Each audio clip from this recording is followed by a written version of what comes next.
Ladies and gentlemen, welcome back to Group Chat, the #1 podcast in the world.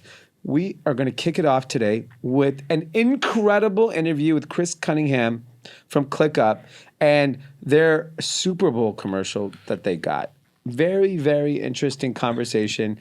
Actually, it's hysterical. It's amazing. Amazing conversation. They not only talk about the Super Bowl commercial, how great ClickUp is for as a software management tool, but just their whole story of their company and how they're doing amazing things in marketing their product.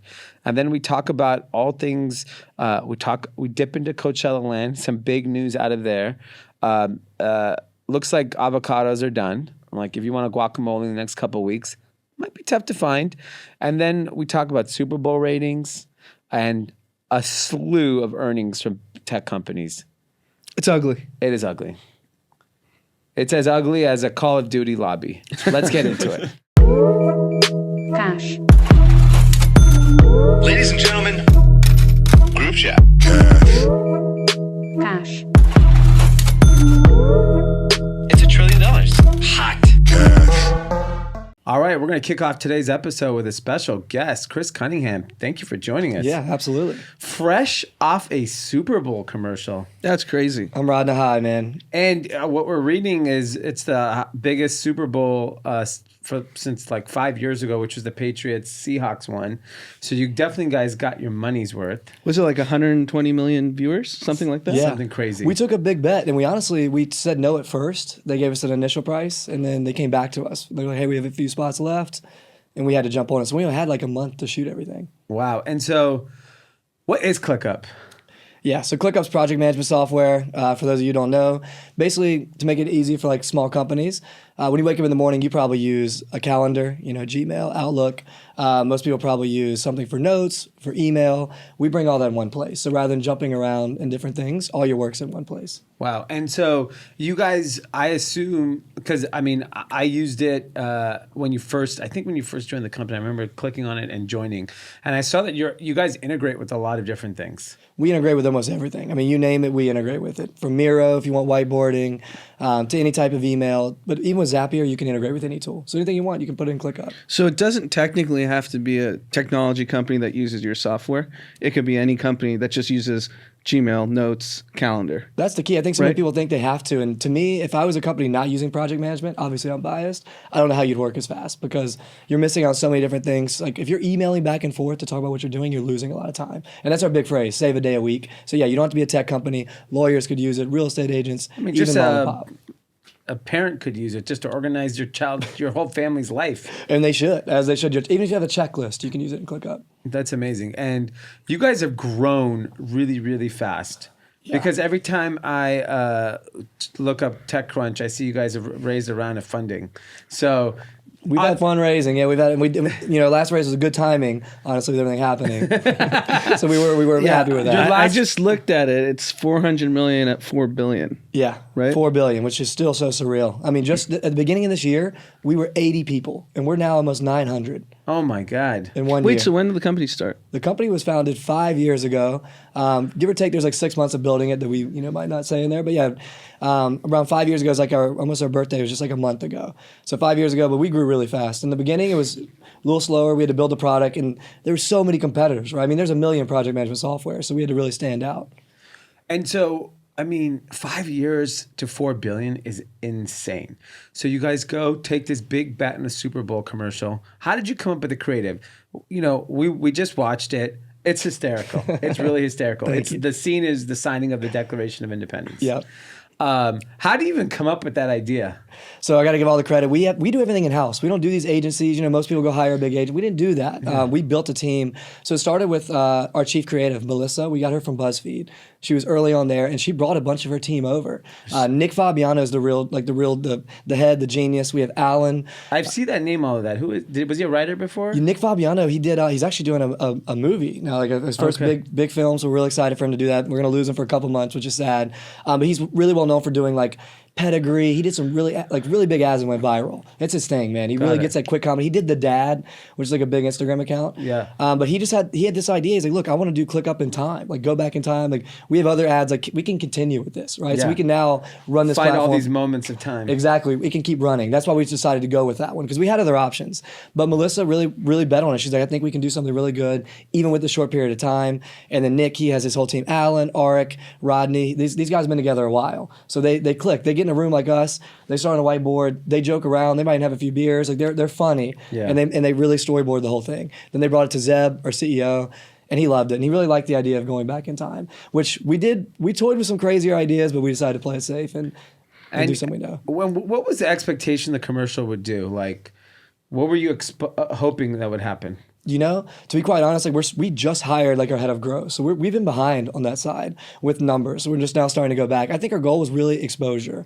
We spent a lot on billboards. You've probably seen us in the airports. We're on the trains. It's a little obnoxious, right? Yeah. We're everywhere. We know that. But the goal was to, again, we're newer. We're newer to the space. We want people to recognize us, and we thought we could really stand out. And we knew some other competitors were hopping in, and we thought we'd be funnier, more relatable. And so, like, do you guys have like direct KPIs when you do a Super Bowl commercial? Like, we need to get, 8,000 people signed up, or are you guys really truly playing a brand awareness game? We played a brand awareness, but that being said, as we decided on it, we definitely had some KPIs. Like, we ran a giveaway, like a trip to Hawaii, and our goal was to get, we knew how many impressions we needed to get, which, just on that part alone, we had a number. I think it was like, I gotta go back and see 300,000 impressions, whatever, just from the giveaway. Yeah. And then we had a number for the Super Bowl. I can't remember that number, but we far exceeded it. I mean, our share of voice went crazy. Followers went up, site traffic insane. That's what we cared about. We wanted people to come, and however many users we get, cool. But we think it's gonna have a long-term play as well. So Super Bowl commercials still work. They do, and Have trust you me, guys I ever was ran worried. other TV commercials? We have. We've done some stuff on like Hulu, but this was our first real TV commercial. That's so shocking to me because I have to. I mean, we're spoiled. We go to the game, so we're not watching the commercials. Yeah, I saw. I was jealous. Yeah. I haven't seen a Super Bowl commercial in over a decade. But my point is, in 2022, the game's on. You're likely in a group. Commercial comes on. You're instantly on TikTok, Instagram, Twitter, whatever. Like, just another distraction. Or you're having conversation. You're going to the bathroom, grabbing a drink, whatever. I can't believe people still pay attention to the commercials. Man, they do, and it got me too. I remember being like, "Man, this is it's a lot to spend. I hope it works out." But I think the key thing that we were focusing on too, and the way you really have to nail it, I guess I can give advice now, is you got to hit those ad week. All the different reviews, like top 10. That's where we're getting tons of views now. Like, we're still seeing traffic come in from these different like YouTube videos of, hey, top 10 Super Bowl commercials. People go watch after. Like, during the game, they're partying. They're definitely an event. It's hard to hear, so they might remember a few. They want to go see the Peyton Manning one. Which we took a risk also not getting a big actor. We wanted to. We tried to get a few big names, but in the end, we decided to just go with who we had, smaller actors who did great. And they leaked the commercials before, right? And that's like something I didn't know. I remember being like kind of against that. I was like, why are we going to leak our commercial? Like, which we didn't leak. We kind of leaked a different version. But that's the thing. The big secret is to leak, because then people start watching it and watching for it. And then people who are your fans or have thought about using ClickUp look for it. And so, when you kind of think about this Super Bowl experience for the commercial, how do you decide on advertising in other moments like this throughout the year? Or do you think this is just a Super Bowl anomaly and everything else, like, is a March Madness commercial working? Or is the season finale of, I don't even know, what's a popular show these days? All the popular ones don't have commercials, right? So check this out. They don't, right? And that's what right now, I can honestly tell you, I don't think we're ready to jump into March Madness or anything else. I think the Super Bowl is a big thing for us. But what I like using is these little like reviews. So let's say like Ozark. Everyone's watching Ozark, right? They all watch it. I didn't watch it. I'm behind. It's too much time to invest to catch up. But a lot of people watch these like series 1 through 3 like recaps. I pay to go into those, and I have them sneak it in, not like a real ad, but they'll be talking like, "Hey, Marty, is in trouble. If he'd used ClickUp, he'd have been organized." They sneak it into the real review, and that works. So I've been doing that rather than paying for those. But your guys' marketing, because I obviously follow you on Instagram, you guys do some clever shit. Like, I've seen you rapping a number of times. No, you're rapping? Oh, I'm rapping, man. I'll send you some stuff. Yeah, he's got full on rap. So are you videos. the face of the company? There's a guy named Paul who's actually is like a famous actor. I'd say we use him in most of our commercials. But I was the early on, I've been there since day one. I was there at the beginning. And the way the whole rapping started was I just did a joke. It was Christmas. We had like a rough Christmas. We didn't get to go home, see our family. We were working. So I made this little rap. It was to the Nuck If You Buck beat. It was just hating on our competitors. And it went viral. Very, very like not well done. If you look up ClickUp to keep up, you'll see it. It's quite embarrassing. But it was funny, man. And so I keep doing it now every week. We have the CEO and I, Zeb, we actually met in the first business venture we did was managing a rapper. We opened up for Wiz, for Mac. We actually, during college, we were supposed to be at class and we were touring, going to Atlanta and these different places managing a rapper. We thought we were going to be big there. And full story. Wait, how'd you go from being in rap to fucking software? Well, that just tells you, kids, you can be you anything. can do anything. Yeah. we were cocky, to be honest. We really thought we were going to make it, and then we realized rap is a little tougher than we thought to make money. Were you the performers or were you on the business side? So if you look it up right now, our CEO, his Instagram, he won't change it, and the investors want him to change it, is DJ Curfew. Because he was a DJ. He was a good DJ. We really thought he's going to make it there. And I was just a hype man. And then we had a real rapper. His name's KJ. KJ now, full circle, works for ClickUp, and every week he makes new raps. We have weeks that come out, like every week there's a new rap. And it's either hating our competitor or going over a new beat. This is insane. They're great. And I have a new way. I need to really target it better on TikTok. I'm going to create like a productivity raps or whatever, because you got to get the algorithm. That's a whole nother story. But the raps are fun. And every week, like we have this Tuesday all hands, and they were boring. Like they used to be the whole company, our company's getting bigger. They were boring. Now at the beginning, we start with a rap. Like I have one where I'm literally going in on every competitor we have. Like just talk, like probably can't post it, but might get some trouble, but I'm going in on every competitor. Do investors care? Because you have tier one, the most high profile investors. So for people who haven't looked it up yet, Andreessen Horowitz is an investor and Tiger Global. They're probably two of the 5 biggest investors, period, full stop, in technology. Yeah, so look, David Sachs is our day one. He loves it. I mean, he hits me up. He actually asked me like, "Hey, how can we do this for other companies?" And this is really cool. So you're going to be a rapper, full circle, a tech I want to be the B2B rapper. I'm over this. That's my real goal. ClickUp I'm playing around with. I know what my end game is. B2B rapper, you might become a billionaire. I think so, Because think about how many B2B companies are that need a rap. They need raps, man. The They're Goldman boring. CEO is a DJ, right? And he's David a DJ. Solomon? And he will not Diesel. change his name. He won't change. He's still DJ. And trust me, they've asked. Like they want him to look, we can get you Zeb Evans. And nope, I'm DJ Curfew. He's not changing. So they love it. But I think it is funny. But now, Andreessen and Tiger, I haven't told them about that yet. We haven't pushed the rap out. Now but we do it. We have a Spotify channel, and we are releasing an album. I'm going to do it like kind of like Now. You remember the Now, like 2 and Now 3? Yeah. I'm going to do like a kind of edition of that. Like Now, that's what I call productivity. Okay, and all the music, we just sneak in ClickUp. I have a rap. I have I need a country singer. If anyone knows one, please hit me up. Sure, one of our listeners. I need a country singer. But I have the rest. I have rock. I'm in LA, man. I can find these people. Yeah. So I have talented artists making us songs, just sneaking ClickUp in. We almost have a whole Spotify album, so we'll drop that and see how that does. Hopefully it's better than Wendy's when they did theirs. It was terrible. But that's our goal. So I think it'll be a lot of fun. I mean, it's fascinating. So if someone wants to sign up for ClickUp, you just head over to clickup.com. ClickUp.com. We'll pop up and we'll hit you. We'll retarget you if you forget to sign up too. But it's quite easy.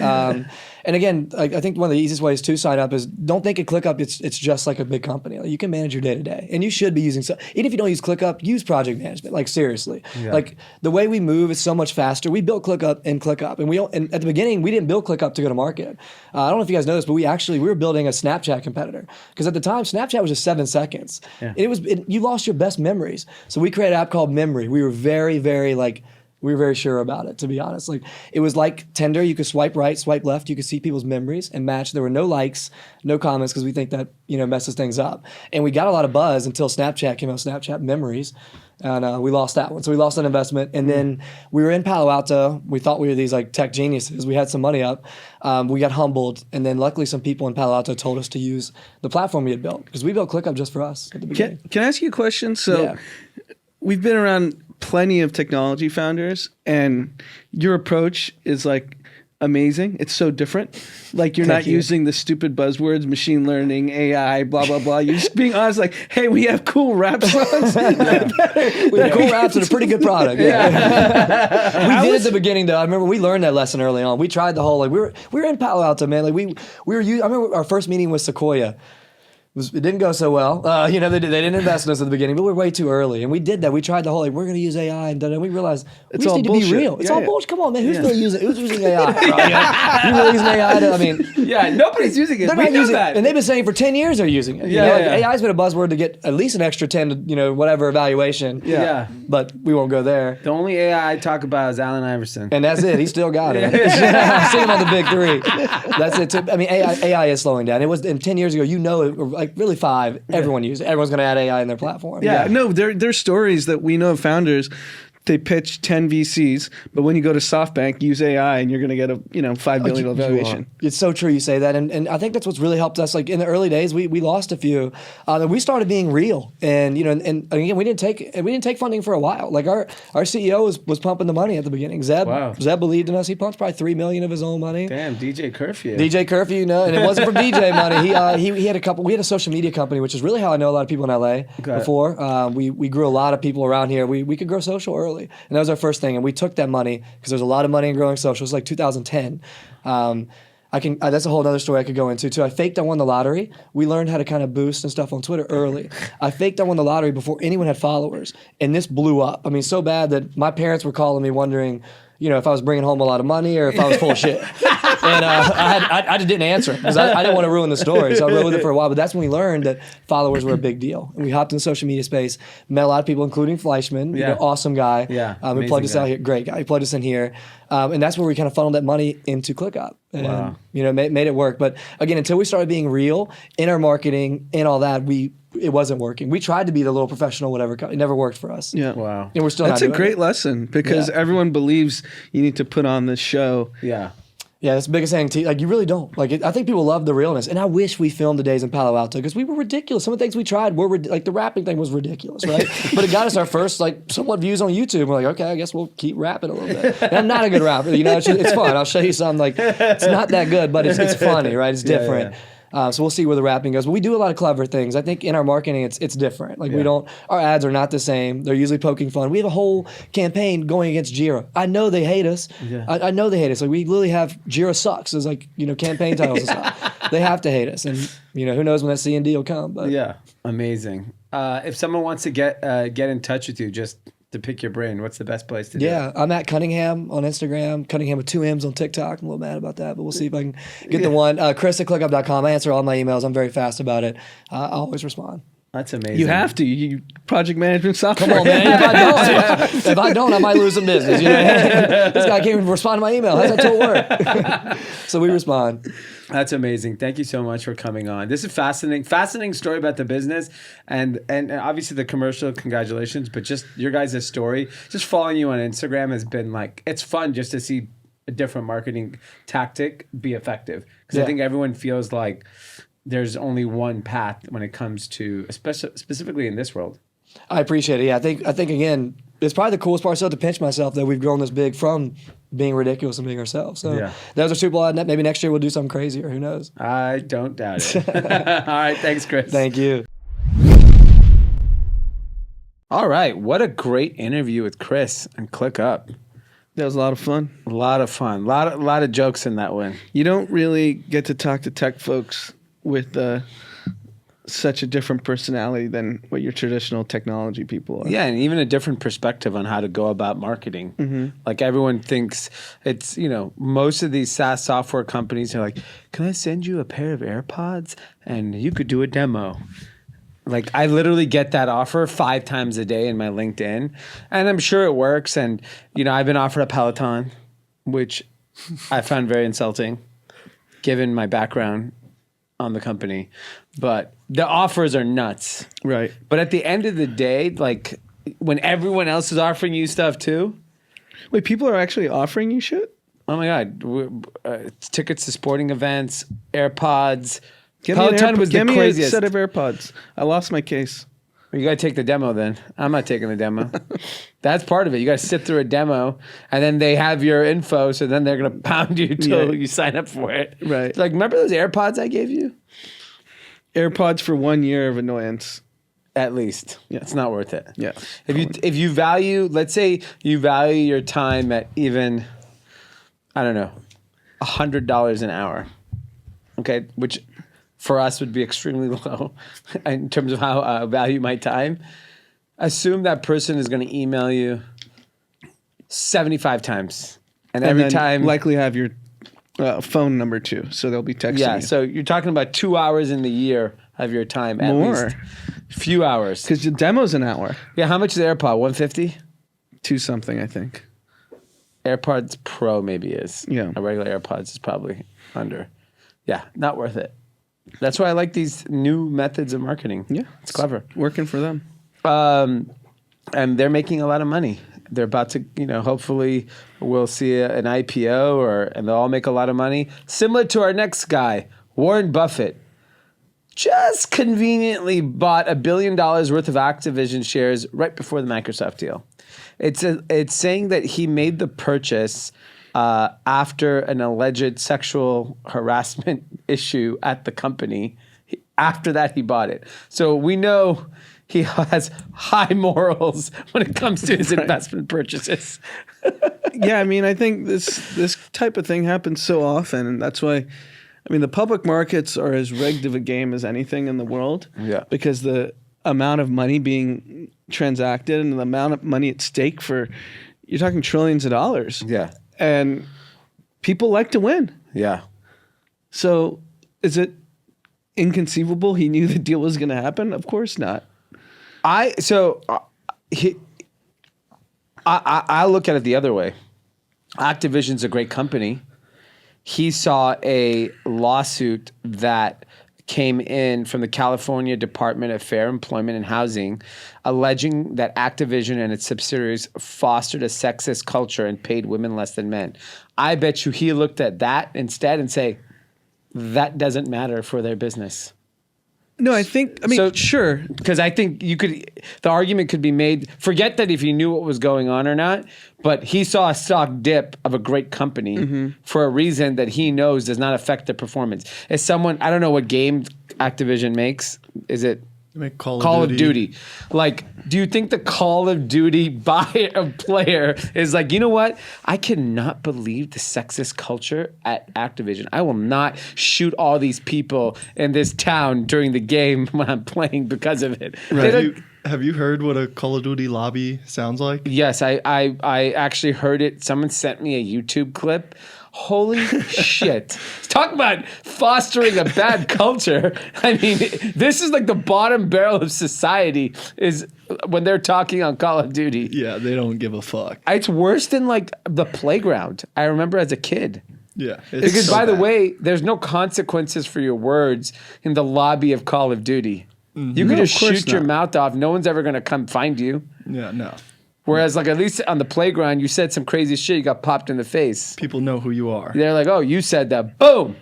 It's locker room talk. Locker room. Lobby talk. Lobby talk. Lobby talk. But, it's interesting. I mean, obviously, Warren Buffett he's a money printing machine. Yeah. Unbelievable. He's very good at what he does. You know who's not a money printing machine? That I predicted on this podcast would suffer. Shopify.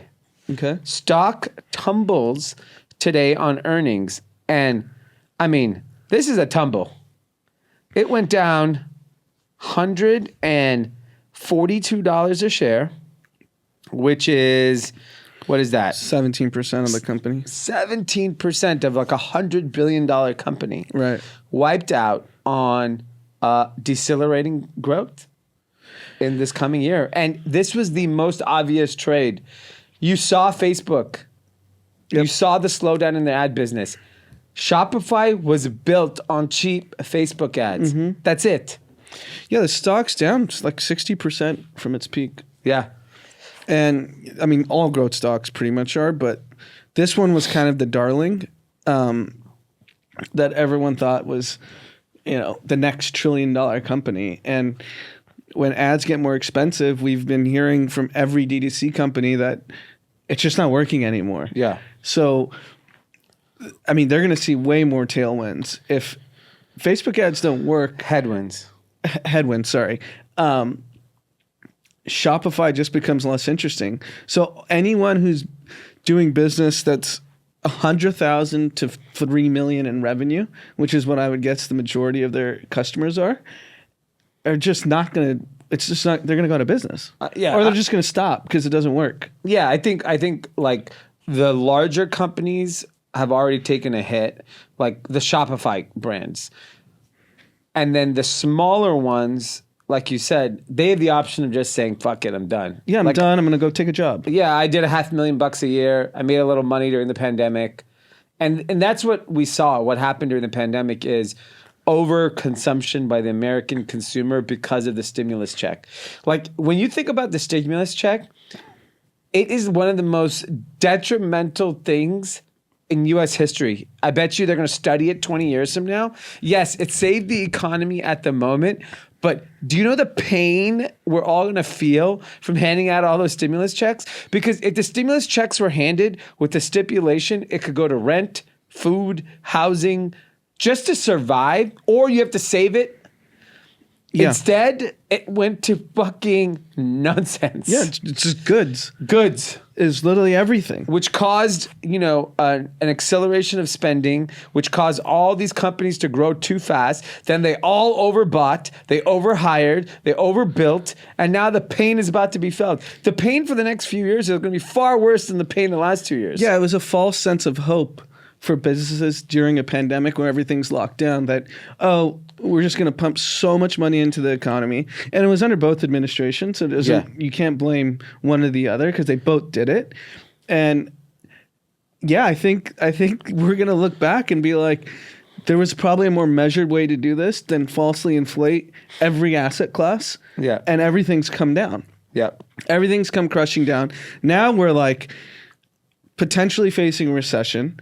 All these companies that when there's unlimited liquidity, you can, if you're a company, you can have Asana, Slack, you name it. You can literally have every software business. Yeah. Now that you're forced to cut costs, everything's going to come down.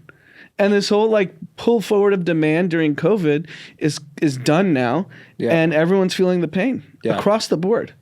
And I think, and that's the challenge when you look at things like Shopify, which is such an important part of the ecosystem of e-commerce, particularly. They have a lot of different functions. So they have the Shop Pay. They wanted to do fulfillment. They have all these incredible tools. They have to be a lot smarter too in what they're building and making sure that they're actually building tools to help their companies weather this storm. So a big part of this storm was the privacy issues, the fact that they haven't figured out audience data sharing so that they have all the data of the American consumer. Yep. Everyone who shops on freaking Amazon has shopped once on a Shopify site. Why aren't you in the weeds with the brands figuring this out? I know they announced some tools, but I haven't heard any success from it. I know people have used them, but it's a big miss. Yeah, all the liquidity that got pumped into the system, now all the pain is going to be felt by the small businesses. Yeah. Because, by the way, all the big business who are reporting are fine. Yeah. Big retailers are fine. Big tech companies are fine. Big industrial companies are fine. Big consumer brands are fine. Why? Because they have omni-channel distribution. They have the brick and mortar stores that don't rely on Facebook ads. It's just based on who the fuck walks in their store. It's a catastrophe for small businesses. Yeah. So they wanted to help small businesses. And by the way, all the PPP is gone. SBA is gone. Right. Everything's gone. And now we're going to be like, Luckily, there's a company that's thriving because if you have to leave your big town, Airbnb is to help you out.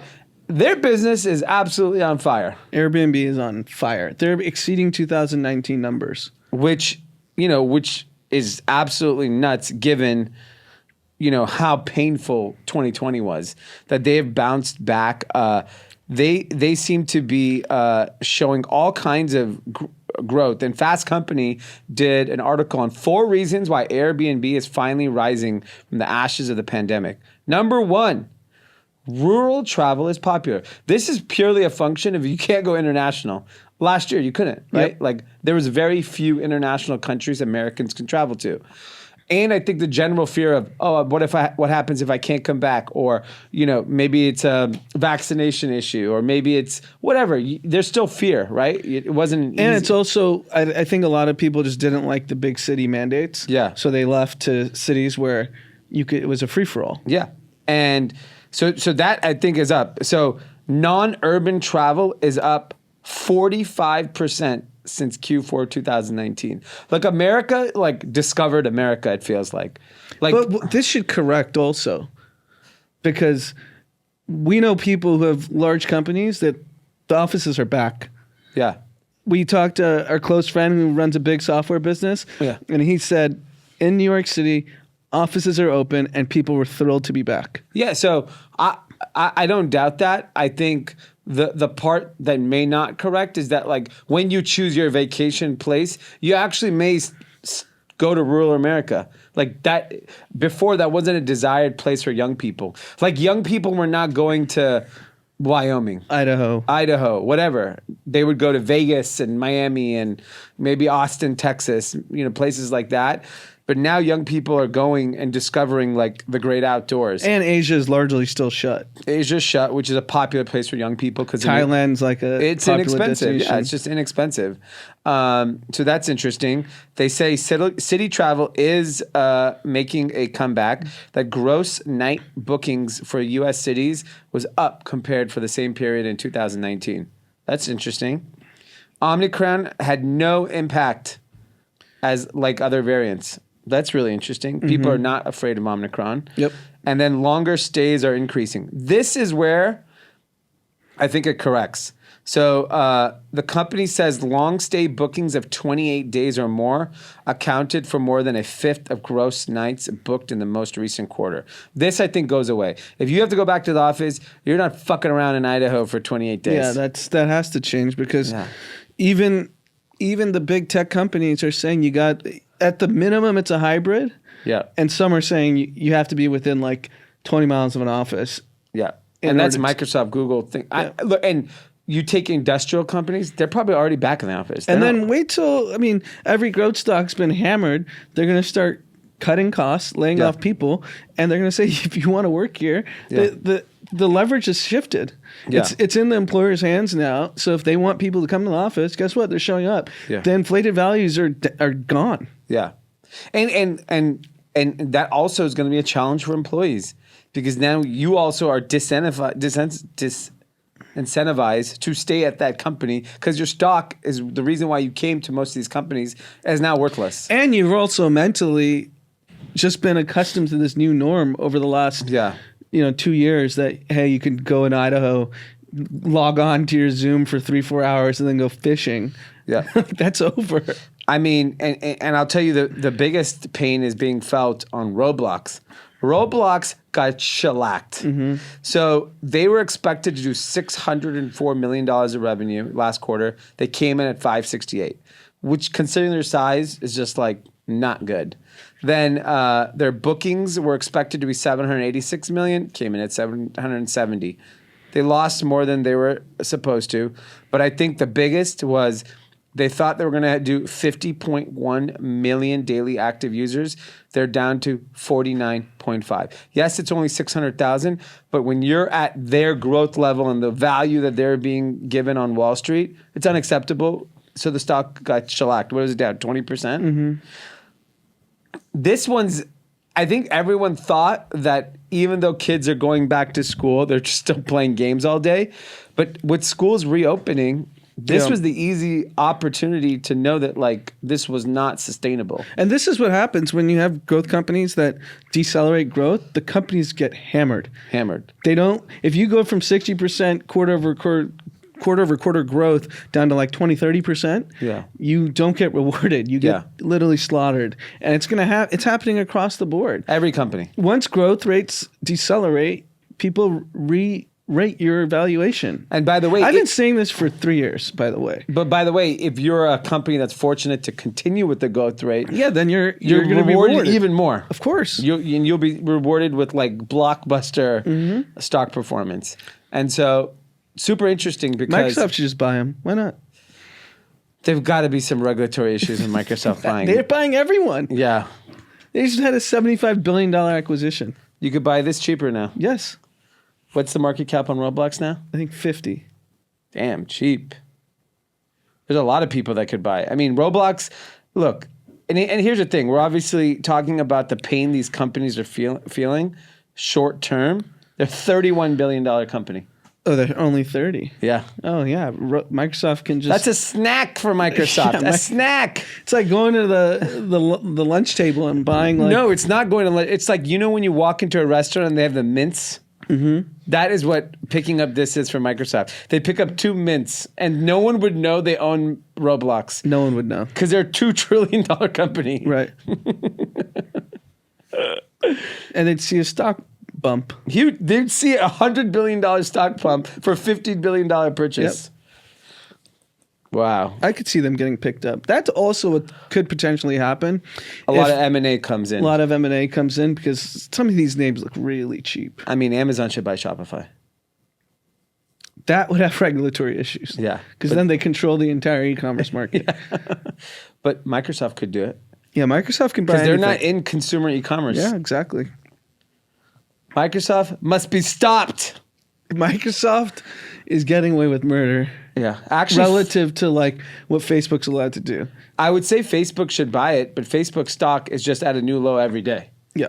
I mean, it's like a $500 billion company. There's privately held companies like Stripe that's supposed to go public at $250. Yeah. Would you rather own Facebook or Stripe? I'd rather own Facebook. That's a great point. Stripe, everyone does think it's going to be north of a $200 billion IPO. Yeah, and Facebook's 500 something billion right now. Right. But that'll start to correct too. I haven't seen any tech companies go public recently. Yeah, None of the hot names that we've all been hearing about in the private markets. Yeah. The window might be shut. Windows closed, boys. Mm-hmm. Interesting. Well, I think a lot of volatility in the stock market. We saw a little jump yesterday because the tensions in Ukraine have calmed down. But it looks like war is imminent there. I don't know anything about what's happening over there, but like I don't see how Russia just goes home. Yeah, people have been evacuated. In the capital. Embassies evacuated in Kiev. And yeah, China's watching because they're going to go after Taiwan if Russia just takes over Ukraine. Yeah, it's scary. It is scary, and I think there's so many macro implications of this happening. If this happens, and I think whether it's oil prices, whether it's natural gas. So much of the natural gas in Europe comes from Russia. Yeah, there's a lot of natural gas with Putin. It's pretty bold. You think he's just getting older and saying "fuck it"? Yeah, let me just go for it. Yeah, like. How many more invasions do I have left in me? It's not fun. How many more good invasions do I have left? Yeah. Oh man, it's wild. It's a big test for the Biden administration. Yeah, how this is handled. It cannot go to war. It's so fucking bad if it goes to war. Yeah, it'd be why? Really bad. I mean, like we're sending troops. I mean, come on. I don't want to see troops. You saw Xi and Putin meeting at the Olympics. Do you think they both said, "Oh, you get Ukraine. Let's see how that goes." And then I'll go after Taiwan. You see Putin sleeping when the Ukraine walked out? That's a hot look. That's a really good move. That was a signal. Yeah. He's like, I'm sleeping on the Ukraine. Mm-hmm. Here's big news in the COVID restriction world. Coachella and Stagecoach will not require negative COVID tests or vaccinations. It is a fucking free-for-all. Yep. They should require STDs, though. STD testing. That's the one thing they should require. I don't care about the vaccinations. Coachella is just an STD cesspool. Yeah, I mean, there's a lot worse diseases going on than COVID yeah, exactly. at Coachella. Yeah. Those bathrooms are one full disease. And I think the thing to note about this is they're obviously in Indio. They're not in LA County. Mm-hmm. So they're under different kind of jurisdiction, different laws. California schools and LA County announced yesterday that outdoors you don't have to wear a mask anymore. Okay. So today at school, at our kids' preschool, When he's outside, he is not required to wear a mask anymore. And he's primarily outside, right? Yeah. And so even in public schools, when you're outside, you do not have to wear a mask. There are, fortunately, like there are schools in California, it's very easy to be outside a lot because of the weather. So I think that's some relief for these kids. Think the Super Bowl was such a free-for-all. Yeah. That it's just laughable to make any of these kids wear masks. So I think it's going to change fast. What will happen is this got implemented today. So as of today, that happens. If after, call it 2 weeks, there's no increase in cases or hospitalizations, I think they lift everything. Yeah, it seems imminent. Yeah. That's what it feels like. Like it could be April 1 at the latest. April 1 at the latest. It's mid-Feb. I could see that. I think sooner. I think March. it's 2 weeks. I honestly think it could be March 1. Fuck it. Everyone go do your thing.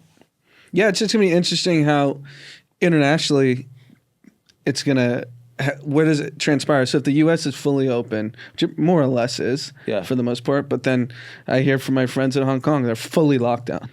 Yeah, that's because that's for political reasons. Just to control the population. Yeah, that's nothing to do with science. Yeah. They just don't, they want to scare the I just people. really wonder when those countries get back to normal, because I think it's a 21-day quarantine to go to Hong Kong. Yeah. That means you have zero tourism. Yeah. Who's visiting? They don't care. China doesn't care if anyone visits Hong Kong. What's the benefit for them? Yeah. Tourism is not part of Chinese. But like Thailand is all tourism. So, yeah, Thailand might, but people were in Thailand. We saw our friend was in Thailand. No, they rehashed all the quarantine mandatory. They are going to conveniently open it up in the summer again and open it up during the holidays. It's a control thing. It has nothing to do with data. Dude, there's you're talking damn near 2 billion people are still on lockdown. Probably Between more. China, Hong Kong, all the Asian countries. Yeah. India's pretty much open. India's open. I don't know what's going on in South America. I haven't been following. But I haven't seen people traveling there. No. That's a pretty popular travel destination. Especially in the wintertime, because the weather's good, right? Yeah. Everyone was in Brazil when you've been to Brazil in December. Yeah. I mean, I've been to South America for many years. Yeah. That's interesting. We'll have to see. But either way, the Super Bowl is absolutely booming. So viewership has come out. 112 million viewers. The record was the Patriots and Seahawks game, which was in 2015, I think. Yeah, probably. So America loves football. Football is undeniably the biggest institution in America. Yeah. It is probably the only... It's one of those things like Kirkland's signature where everyone's on the same page on. Everyone loves football. Right. And, I mean, you can make the argument, sure it was L.A., but, the Rams had star power. The Bengals really didn't. How many people knew who Joe Burrow was until this year? We do because we watch college football. And it wasn't like you had Patrick Mahomes, right? You didn't have Aaron Rodgers. You didn't have Tom Brady. Yeah. And you got 112 million people to watch your game. Yeah, it's wild. And I think the interesting thing is that when you think about and even with Chris coming on talking about a Super Bowl commercial, the fact that it's effective, it just advertisers are going to continue to double down on the NFL. That means these media contracts are going to be fucking enormous. The NFL TV deal's coming up. So, I mean, there's rumors Amazon's bidding. Amazon is going to take it. Disney's bidding, obviously. Okay. Disney has no choice because otherwise ESPN is worthless. Yes. ESPN is just live sports. Yeah. None of those other shows get any viewers. No. I don't know how a Fox or NBC can be competitive with Amazon, Disney, and Apple. I just don't. If I'm ByteDance, I'll just be like, yo, here's 20 billion. I'll just have NFL is shown only on TikTok and there's only 7-second clips of the game. It's not a bad move. I mean, might as well. Who cares? Yeah, the NFL deal is going to be staggering. Remember, like 3-4 years ago, people were writing "RIP NFL." Yeah. Those stories, like, Because everything from concussions to the Colin Kaepernick to political, the best thing they did. I mean, this is going to happen all throughout our culture now.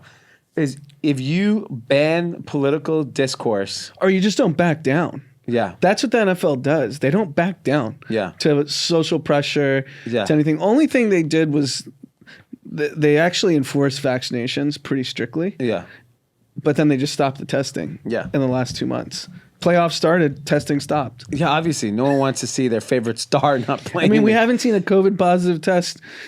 We all got COVID between December and January. There Yeah. wasn't one NFL player not playing because of Not COVID. in our country, goddammit. No one's getting it. I thought brilliant move by them. Brilliant move. It clearly had no impact. None. We didn't hear anyone. And people talk so much shit about Roger Goodell, but as a CEO, regardless of how amoral he may be, Yeah. He's returning results to his correct. investors. He reports to the owners of the NFL. They must love his ass. The Broncos are rumored to be selling for $4 billion. The Broncos. Like, who's a Broncos fan? Broncos are a big team. For who? John Elway? Yeah, they won Super Bowls in the 90s. 90s. Do you know that's 30 years I ago? mean, the Cowboys haven't won a Super Bowl since the 90s, and they're America's team. I know, but they have hot colors. I like the Broncos colors Orange better. and blue is not hot. No, my point is, like, the Steelers, I think, sold at a $400 million valuation in 2008. That's insane. I mean, you're talking that's at least 15x. Yeah, they're a $5-6 billion franchise that the Broncos are for. Yeah. Because Steelers are How one of the many most- how many companies have 15x in the last 14 years? a lot. But, you know, privately, Yeah. it ain't publicly traded. Yeah, no, I mean, it's good business to be in. And by the way, cash flow along the way. yeah. Not just equity value. Yeah, yeah. A lot of cash flow. Mm-hmm. a lot of fun. A lot of fun. There's nothing that has more clout than this whole world. Yeah, no, it's the NFL is just the reason why they call it the Shield. You can't break the Shield. Yeah, the shield's unbreakable. Yeah. I like that. I'm down with the NFL. NFL has only done great things for me. It's been a lot of fun being a fan. I've had so much entertainment, and I'm not one of those people where like I just like they're an entertainment company on the day. I'm not looking for them for moral guidance on fucking anything. I'm just not. Yeah, we've all made that decision by continuing to watch. Yeah. Am I looking to Roger Goodell to tell me how to deal with my Race kids, issues? race, vaccinations? No, I don't give a shit. Just make sure Patrick Mahomes is playing on Sundays and we're seeing touchdowns. Yeah, they've And give us a hot halftime and they've show. changed the rules to make it more offensive favored. Yeah. So there's more action. Yeah.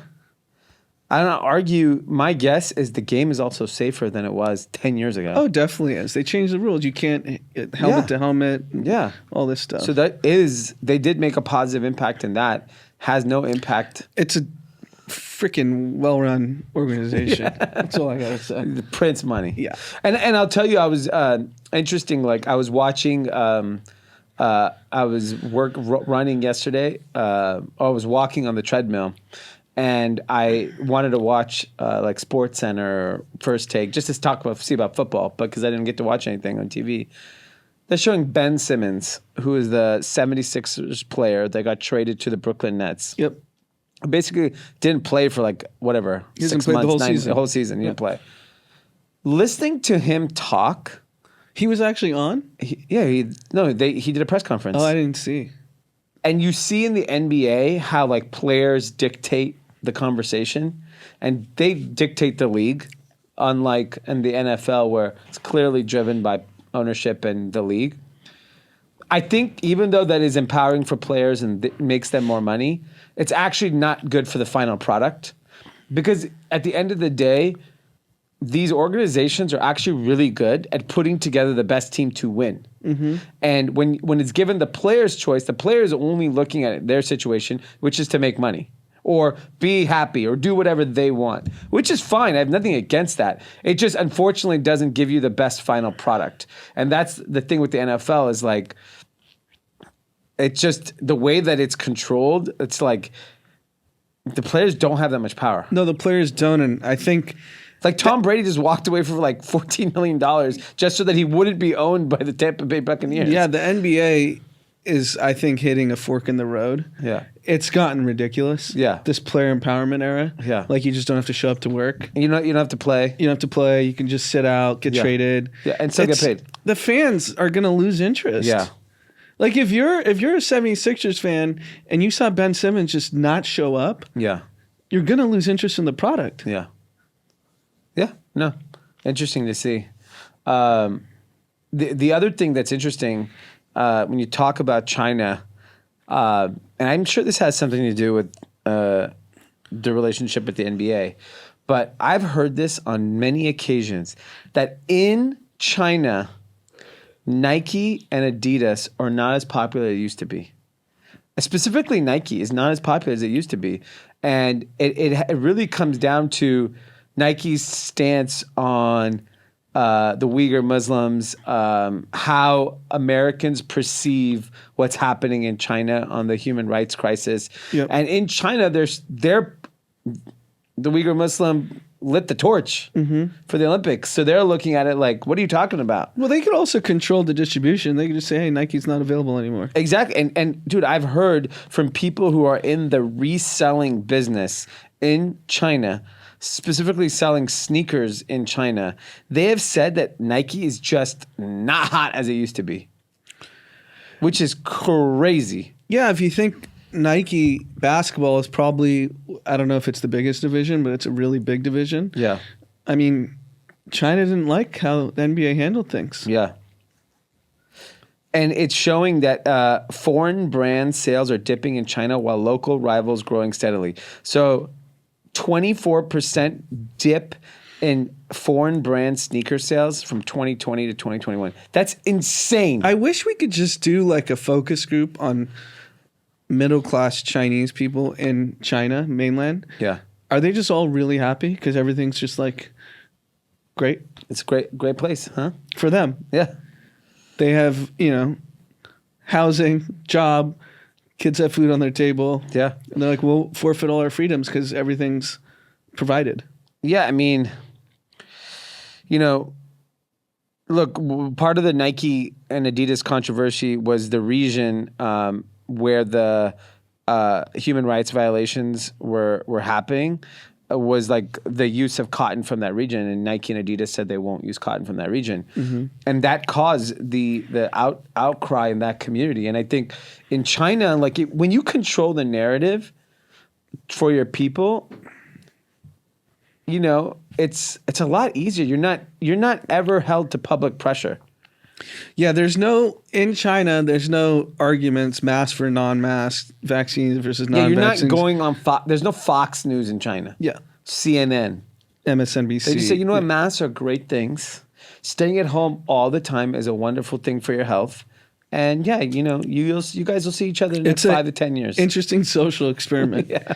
Who's happier, the average Chinese person or the average American? I've never really met an angry Chinese person unless I was like late on paying them. Then they get angry. I mean, you just turn on social media, Twitter, doesn't even matter your political belief. Everyone's angry here, Yeah. right? Yeah. Everyone's up in arms over every issue. Anything. Doesn't even matter what it is. Social media is to be angry. Yeah. Great tool for America. Here's something to get angry about. U.S. is temporarily banning avocados from Mexico. What in the hell is going on here? So they are suspending all imports of Mexican avocados after a U.S. plant safety inspector in Mexico received a threat.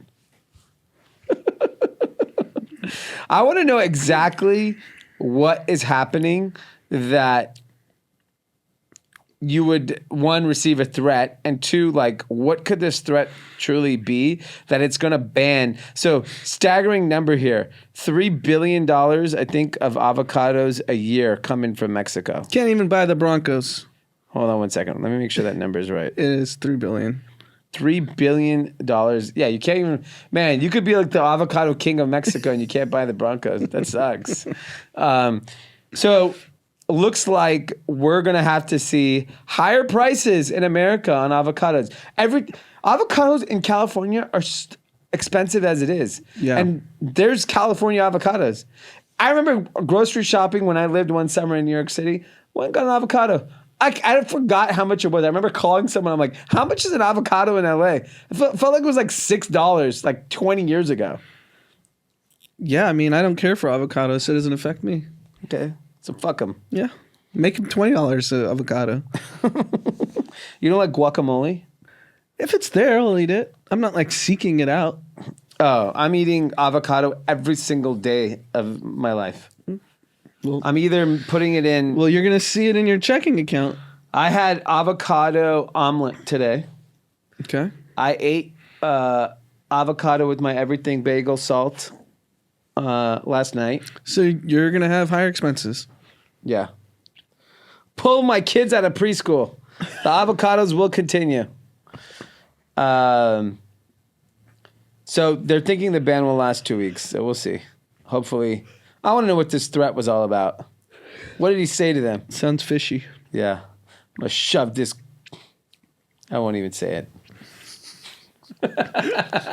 And on that note, I think we did it. On that note, we are going to wrap it up. No shout outs today. What else do we have? Do you have anything else? No. Are we back tomorrow? Yeah, we are back tomorrow. Okay. So have a great hump day.